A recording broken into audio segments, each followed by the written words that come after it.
So he starts to roam the streets at night, and he learns how to steal, and he learns how to fight in the ghetto.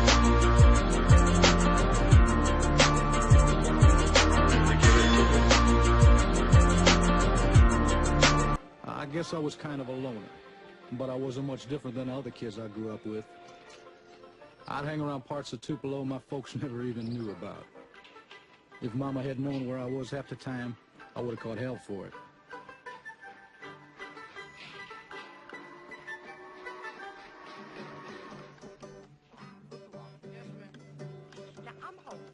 This friend of mine used to take me across town to an area called Shake Rag. And that was when I first heard the blues. It sure was a lot different than the music we were singing in church. Let's watch him play. Treat me this way,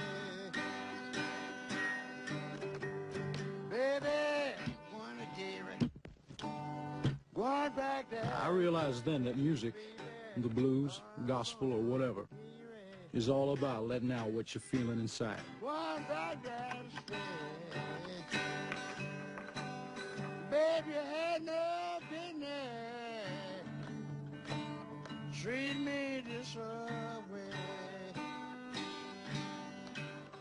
Never written a song. I wish I could. I wish I was like some of my rivals. Those guys they're pretty good songwriters, but me, I did good to get out of high school, you know. I think he saw, when he was growing up, he saw that the black people in the South had a certain feel for music. And I think he just loved that music and wanted to put it across in his way. Because until Elvis Presley, nobody was doing that, only black people, you know. And I think he heard it and liked it. It rubbed off on him, and he felt that he had something to give the world, and nothing was going to stop him.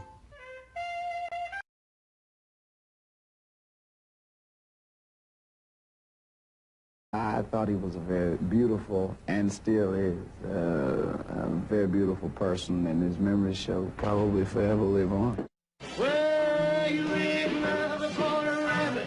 You ain't no friend of mine. There is no room in this city for the vulgar performances of Elvis Presley. It's shocking. I watched him gyrate his legs and swivel his hips. And our parent-teachers group feels he should not be on television. We've set up a 20-man committee to do away with this vulgar, animalistic, nigger rock and roll bop. Our committee will check with the restaurant owners and the cafes to see what Presley records is on their machines, and then ask them to do away with them. You've learned anything from the criticism level, did you? No, I haven't. You haven't, huh? Because I don't feel that I'm doing anything wrong. You ain't nothing but a hound dog. The crying all the time. Rock and roll has got to go. And go it does at KWK. We're all through playing rock and roll records. This week is record-breaking week here at KWK. And after this week, no more rock and roll will be played on the air. The obscenity and vulgarity of the rock and roll music is obviously a means by which the white man and his children can be driven to the level with the nigger. It is obviously nigger music. Everybody mostly turned him down. And because first thing, he had Negroes' ways. This is what they didn't, really at that time, they didn't want to accept. Basically by black performers, and he, in essence, because of at that particular time, the kind of backwards mental capability that many people had as judging a person because of the color of their skin, as somewhat still does exist. But back then it was worse, and he actually, because of him being a Caucasian brother, he was able to do away with that whole thing. The 77-year-old Early Wright a disc jockey at radio station WROX in Clarksdale for 45 years. Hi there. Pleasant good evening, ladies and gentlemen. How do you do? This is your soul man to be with you until I get through. I want you to stand by, don't have no fear. Following Jay's show, should I play one like this one from out of here? Elvis Presley. Elvis's songs still get good play on Wright's program among the blues, gospel, and jazz recordings that are its staples. It was almost 40 years ago when Elvis drove down to Clarksdale from Memphis with a record and asked him to play it. And I had been playing his record, and I had never seen him before, and I was amazed to see him. When he introduced himself to being Elvis Presley, then I went all the pieces over him. Then he and I started talking. I used to be the manager of a gospel group called the 4-Star Quartet. And I could listen to a man sing a hymn. I could listen to a man sometime talk. I did that. And I could pick him out whether he could fit in my group. And talking to Elvis Presley, I could see a great future in him. It's no accident that Wright recognized Elvis's strong gospel roots. Here at the East Trigg Baptist Church in Memphis, older members of the congregation remember Elvis joining in with the choir while in high school. These were rousing sessions led by the charismatic pastor, the Reverend W. Herbert Brewster. Like most black people in the South,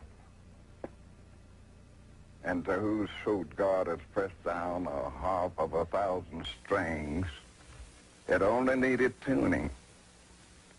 Elvis's voice was that type of voice that agreed with the thought of Calvary. He had that kind of bent and inclination and attitude that suggested that God could use him. I gave the music a different approach, a new beat. I knew that it wasn't going to hurt if I said, "Must Jesus bear the cross alone," whether I've said with 1 beat, 2 beat, whether I've said it high or low. And I told them, "Come on in here and put your stuff together." They came in here, and it was a glorious experience, and Elvis was in that group. Elvis came out with a style of his own, and it was very creative. And once he got into it, and you got that feel, Elvis just took off like a late freight. And with Elvis doing this kind of music, gave an injection to black music that no other artist had ever done. It was like an earthquake in my neighborhood. The whole place was shaking when he came on. And I said, how did a person possess that kind of power? That it even comes off the TV and grabbed me in this ghetto neighborhood. Elvis took my Tutti Frutti, and I was very disgusted. But by him singing it, he really made it bigger and made me bigger. During those days, if it was a white artist doing something, they would just say, they don't like our blacks and we don't like them either. He's nothing but a copycat. But Elvis Presley, when he came on, chicks were screaming and going crazy, and it was like in any other neighborhood. And I said, this guy's got something going, man. Elvis had something that made him sound like he truly meant it, and that's what made a lot of people like myself like him. I think Elvis had lots of soul. He appealed to black people. He definitely had to have soul in order to do that. I think there's ever been an artist that when his name went on the marquee, they knew he was coming. People came from all over the world. I never heard of that. Elvis did a lot of stuff that, rappers do these days. He had the bling. You gotta have the bling when you're from Memphis. He had the bling, he had Cadillac, he had like a gangster in it. As the snow flies on a cold and gray Chicago morning, a poor little baby child is born in the ghetto. The song also resonates with people who've only met Elvis through his songs. Elvis talking about the hood. They're talking about where we come from. Paul Beauregard and Jordan Houston are the Oscar-winning rap duo 3-6 Mafia. They grew up just 2 blocks from Graceland in one of Memphis's poorest neighborhoods. I want CD Scratcher. My mom used to always listen to this song when I was young. He talked about, things that she went through.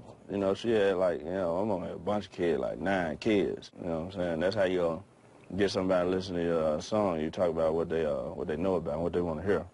And she knew about the ghetto because, she lived in the ghetto. In the ghetto. That's it. And his mama cries. But If there's one thing that she don't need, it's another hungry mouth to feed in the ghetto. After we find the part on the record that we want to use, we sample it into the drum machine or the keyboard. That way we can loop it like. My first line says, first I'm broke, so I hang out with the rat and roach. It's still broke, so I'm sleeping on apartment floors. So it's just like the struggle, you know, what's going on in the hood. First I'm broke, so I hang out with the rat and roach. It's still broke, so I'm sleeping on apartment floors. And I was off beat, but it's all good, because it's on TV. Maybe do some edits, make me look cool, maybe put my name in the credits. Once we have all that ready, you know, we load it into the drum machine and then pay out. So he starts to roam the streets at night, and he learns how to steal, and he learns how to fight in the ghetto. Survival is an everyday task. Watching your back for the man wearing the mask. I say you might get stuck if you in the hood looking like you came up. We ride old school whips, high off the ground, right beside a player hill. It ain't bad as it seems. We still stay fly, looking so clean. First I'm broke, so I hang out with the rat and roach. And still broke, cause I'm sleeping on the apartment floors. The junkies get up, kick, when they smoke a brick. I never seen a drug dealer ever call it quits. The hood struggle is to make it, gotta get the change. See, every day is like a dark cloud full of rain. The feds tapping for what's dangerous when you're hood trapping. So don't get lost in the sauce, slinging cold crackling.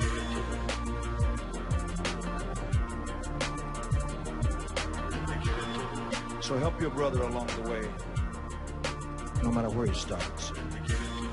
For the same God that made you, made him too. These men with broken hearts. During the 60s and early 70s, when tensions between blacks and whites were at an all-time high, Elvis demonstrated his desire for racial reconciliation in the musicians that he chose and the treatment they received.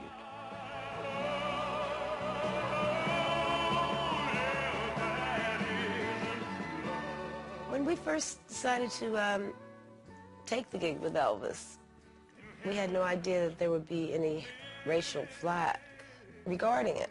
Our first racial encounter was when we went to Texas.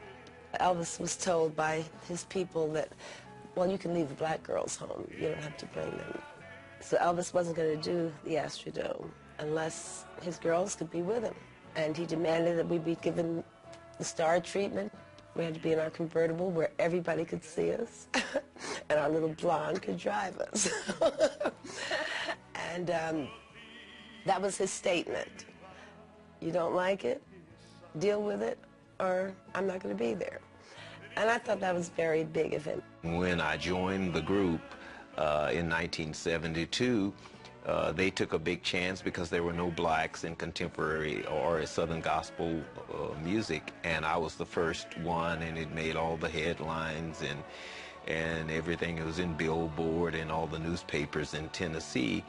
And my first time meeting Elvis was, he had a folder full of clippings of things that he had read about me. As a matter of fact, the Imperials brought me to his suite, and he gave me this folder with all the clippings, and he personally welcomed me into the family. And for a guy who, you know, didn't really know where he stood, this was very important that he acknowledged my presence and, you know, made me feel very much a part of what we were all doing. And right away, he treated me like he'd known me for years. He gave me one of those TCB chains and everything, and I was just one of the guys, and I never forgot that. And I'd been around him with people, other people of color, and I've only seen him give love.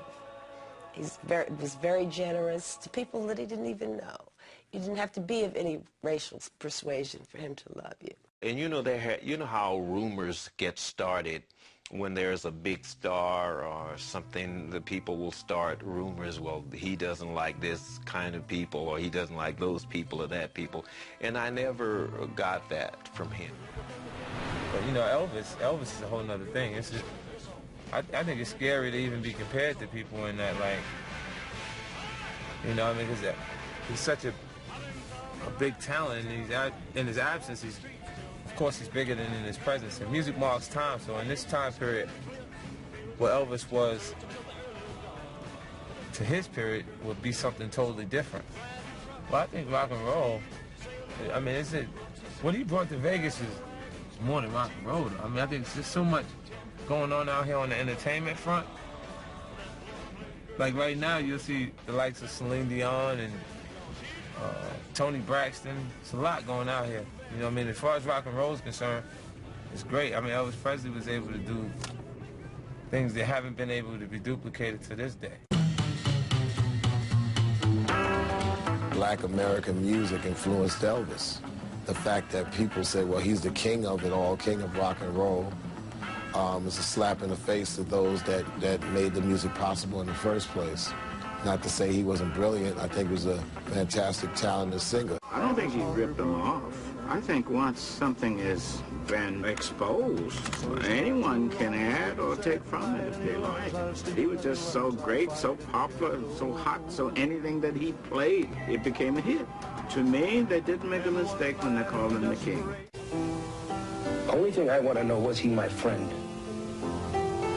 Did I enjoy him as a performer? Did he give the world of entertainment something? Yes, on all counts. And that's the name of that tune. He was a bundle of energy set to music. And that echo will never die. So he starts to roam the streets at night, and he learns how to steal, and he learns how to fight, and they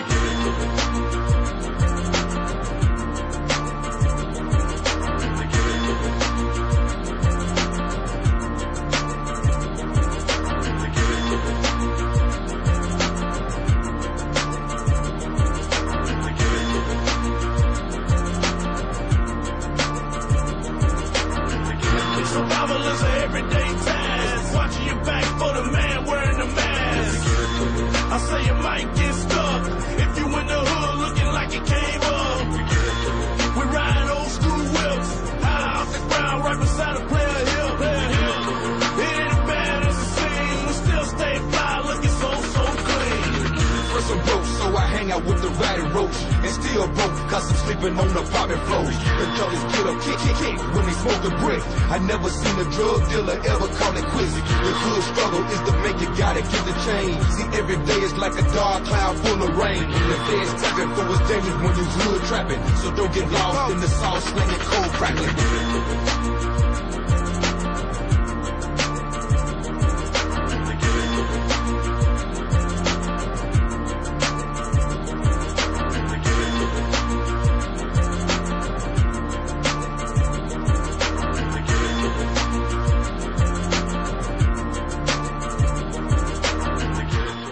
So help your brother along the way, no matter where he starts. The same God that made you, made him too.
I'm really, really tired of the manipulation. I'm tired of how the press is manipulating everything that's been happening in this situation. They do not tell the truth. They're liars. And they manipulate our history books. The history books are not true. It's a lie. The history books are lying. You need to know that. You must know that. All the forms of popular music, from jazz to hip-hop to bebop to soul, you know, to you talk about the different dances, from the cakewalk to the jitterbug to the Charleston to break dancing. All these are forms of black dancing.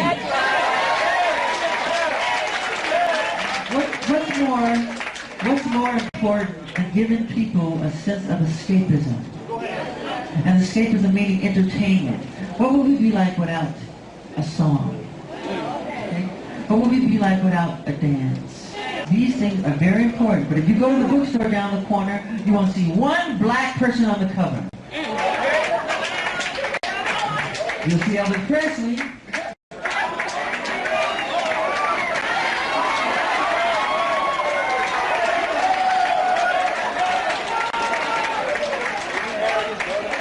You see the Rolling Stones.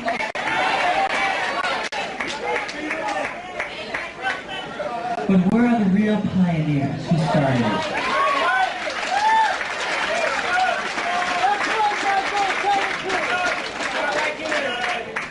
Otis Blackwell was a prolific, phenomenal writer. He wrote some of the greatest Elvis Presley songs ever. And this was a black man. He died penniless, and no one knows about this man. They didn't write no book about it. I know. And I shared it all over the world.